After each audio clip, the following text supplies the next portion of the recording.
Subscribe to our channel, hit the bell icon, like, share, and comment on the video.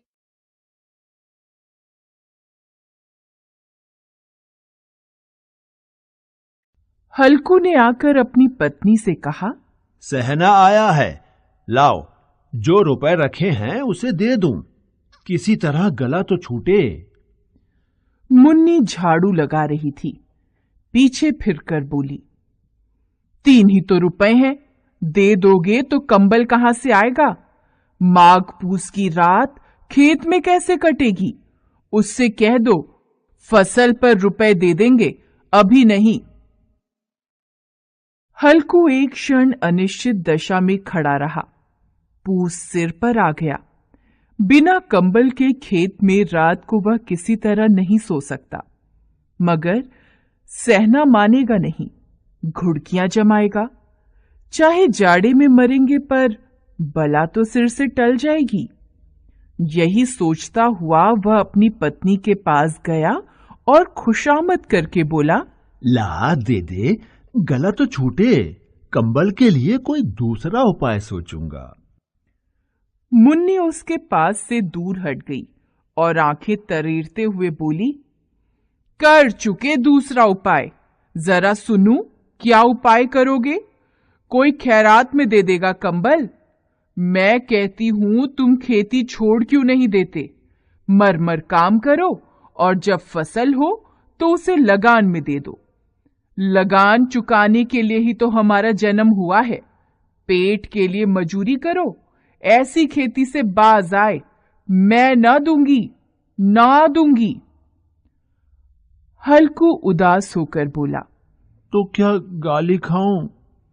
Munni ने तड़प कर कहा, गाली क्यों देगा? क्या उसका राज है?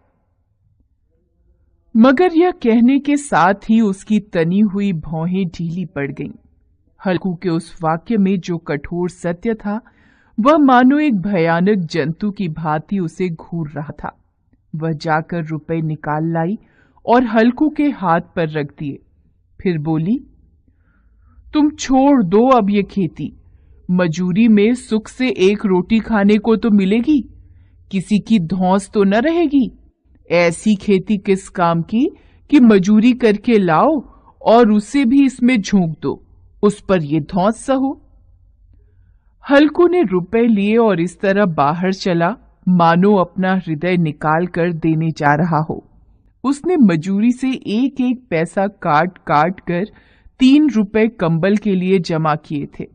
वे आज निकले जा रहे थे।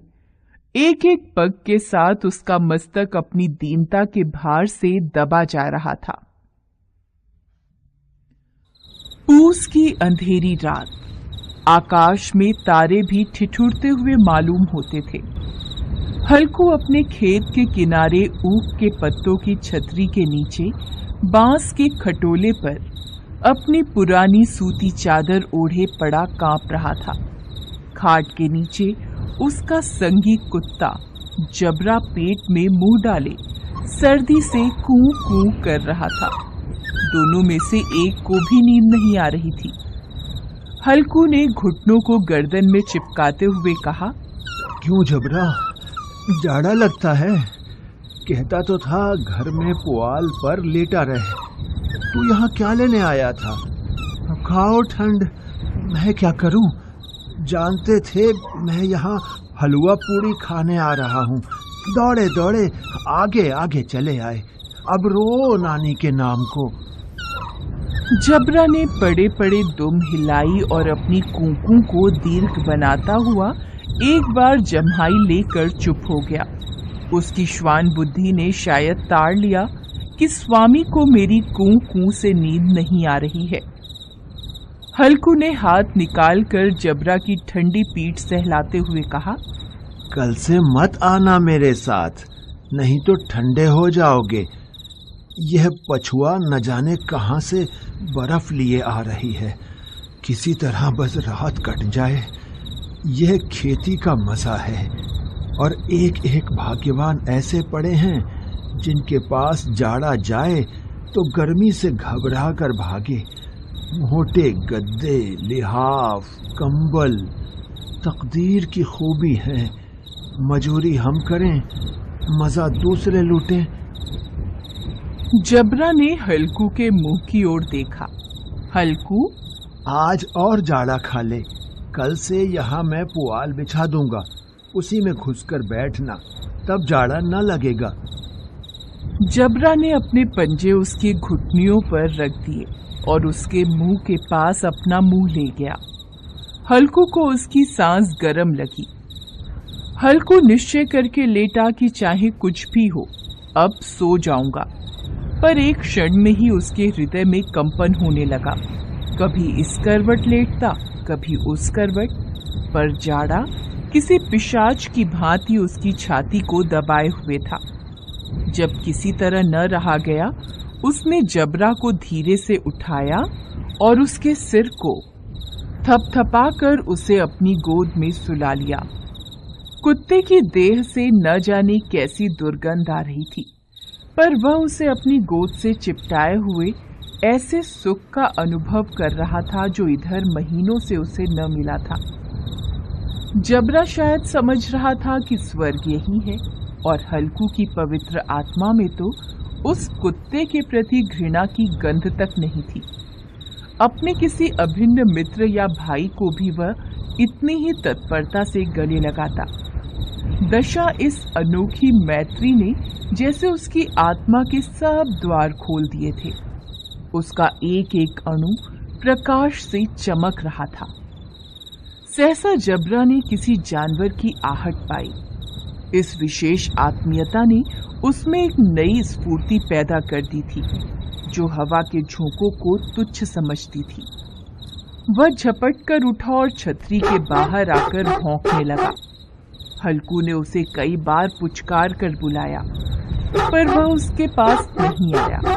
खेत में चारों ओर दौड़कर भौंकता रहा। एक क्षण के लिए भी आता तो तुरंत ही फिर दौड़ पड़ता। कर्तव्य उसके हृदय में अरमान की भांति उछल रहा। 1 घंटा और गुजर गया। रात ने शीत को हवा से धधकाना शुरू कर दिया। हल्कू उठ बैठा और दोनों घुटनों को छाती से मिलाकर सिर को उसमें छिपा लिया। फिर भी ठंड कम न हुई। ऐसा जान पड़ता था सारा रक्त जम गया है और धमनियों में रक्त की जगह हिम बह रहा है। उसने झुककर आकाश की ओर देखा कि अभी कितनी रात बाकी है। सप्तर्षि अभी आकाश में आधे भी नहीं चढ़े। ऊपर आ जाएंगे तब कहीं सवेरा होगा। अभी पहर भर से ऊपर रात है। हल्कू के खेत से कुछ दूर आमों का बाग था। पतझड़ शुरू हो गया था। बाग में पत्तियों का ढेर लगा हुआ था। हल्कू ने सोचा, चलकर पत्तियां बटोरूं और उन्हें जलाकर खूब तापूं। रात को कोई मुझे पत्तियां बटोरते देखे तो समझे कोई भूत है। कौन जाने कोई जानवर ही छिपा बैठा हो। मगर अब जाड़े में भी तो बैठे नहीं रहा जाता। उसने पास के अरहर के खेत में जाकर कई पौधे उखाड़ लिए और उनसे एक झाड़ू बनाकर हाथ में सुलगता हुआ उपला लिए बगीचे की तरफ चला। जबरा ने उसे आते देखा तो पास आया और दुम हिलाने लगा। हल्कू ने कहा, अब तो नहीं रहा जाता जबरू, चलो बगीचे में पत्तियां बटोर कर तापें, अभी तो रात बहुत है। जबरा ने कूं कूं करके सहमति प्रकट की और आगे आगे बगीचे की ओर चला। बगीचे में घुप अंधेरा छाया हुआ था और उस अंधकार में निर्दय पवन पत्तियों को कुचलता हुआ चला आता था। वृक्षों से ओस की बूंदें टप टप नीचे टपक रही थीं। हल्कू ने आग जमीन पर रख दी और पत्तियां बटोरने लगा। जरा देर में पत्तियों का ढेर लग गया। हाथ ठिठुरे जाते थे, नंगे पांव गले जाते थे और वह पत्तियों का पहाड़ खड़ा कर रहा था। थोड़ी देर में अलाव जल उठा।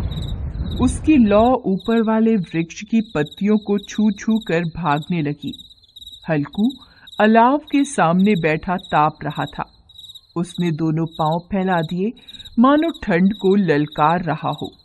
तेरे जी में जो आए सो कर। ठंड की असीम शक्ति पर विजय पाकर वह विजय गर्व को हृदय में छिपा न सकता था। उसने जबरा से कहा, क्यों जब्बर, अब तो ठंड नहीं लग रही है? जब्बर ने कूं कूं करके मानो कहा, अब क्या ठंड लगती ही रहेगी। पहले से यह उपाय न सूझा, नहीं तो इतनी ठंड क्यों खाते। जबरा ने पूंछ हिलाई। पत्तियां जल चुकी थीं। बगीचे में फिर अंधेरा छा गया था। राख के नीचे कुछ कुछ आग शेष थी, जो हवा का झोंका आ जाने पर जरा जाग उठती थी, पर एक क्षण में फिर आंखें बंद कर लेती थी। हल्कू ने फिर चादर ओढ़ ली और गरम राख के पास बैठा हुआ एक गीत गुनगुनाने लगा। उसके बदन में गर्मी आ गई थी, पर ज्यों-ज्यों शीत बढ़ता जाता था, उसे आलस्य दबाए लेता था। जबरा जोर से भौंककर खेत की ओर भागा। हल्कू को ऐसा मालूम हुआ कि जानवरों का एक झुंड उसके खेत में घुस आया है। शायद नीलगायों का झुंड था।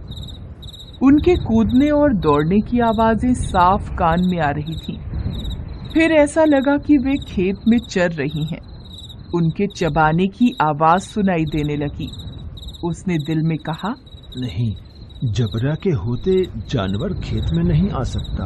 वह नोच ही डालेगा। मुझे भ्रम हो रहा है। अब तो कुछ नहीं सुनाई देता। मुझे भी कैसा धोखा हुआ। उसने जोर से आवाज लगाई, जबरा, जबरा। जबरा भौंकता रहा, उसके पास नहीं आया। फिर खेत में चरे जाने की आहट मिली। अब वह अपने को धोखा न दे सका। उसे अपनी जगह से हिलना भी जहर लग रहा था। इस जाड़े पाले में खेत में जाना, जानवरों के पीछे दौड़ना असूझ जान पड़ा। वह अपनी जगह से नहीं हिला। उसने जोर से आवाज लगाई, लिहो, लिहो, लिहो। जबरा फिर भौंक उठा। जानवर खेत चर रहे थे। फसल तैयार थी। कैसी अच्छी खेती थी, पर दुष्ट जानवर उसका सर्वनाश किए जा रहे थे। हल्कू पक्का इरादा करके उठा, पर 2-3 कदम पर एकाएक हवा का ऐसा ठंडा, चुभने वाला, बिच्छू के डंक सा झोंका लगा कि वह फिर बुझते हुए अलाव के पास आ बैठा और राख कुरेद कर अपनी ठंडी देह को गरमाने लगा। जबरा अपना गला फाड़े डालता था। नील गाय खेत का सफाया किए डालती थी और हल्कू गरम राख के पास शांत बैठा हुआ था। अकर्मण्यता ने रस्सियों की भांति उसे चारों ओर से जकड़ रखा था। उसी राख के पास गरम जमीन पर वह चादर ओढ़कर सो गया। सवेरे जब उसकी आंख खुली तब चारों ओर धूप फैल गई थी और मुन्नी कह रही थी, क्या आप सोते ही रहोगे? तुम यहां आकर रम गए और उधर सारा खेत चौपट हो गया। हल्कू ने उठकर कहा, क्या तू खेत से होकर आ रही है? मुन्नी बोली, हां, सारे खेत का सत्यानाश हो गया। भला ऐसा भी कोई सोता है? यहां मड़ैया डालने से क्या लाभ हुआ? हल्कू ने बहाना बनाया, मैं मरते मरते बचा। तुझे अपने खेत की पड़ी है। पेट में ऐसा दर्द हुआ कि मैं ही जानता हूं। दोनों खेत की दशा देख रहे थे। मुन्नी के मुंह पर उदासी छाई थी, पर हल्कू प्रसन्न था।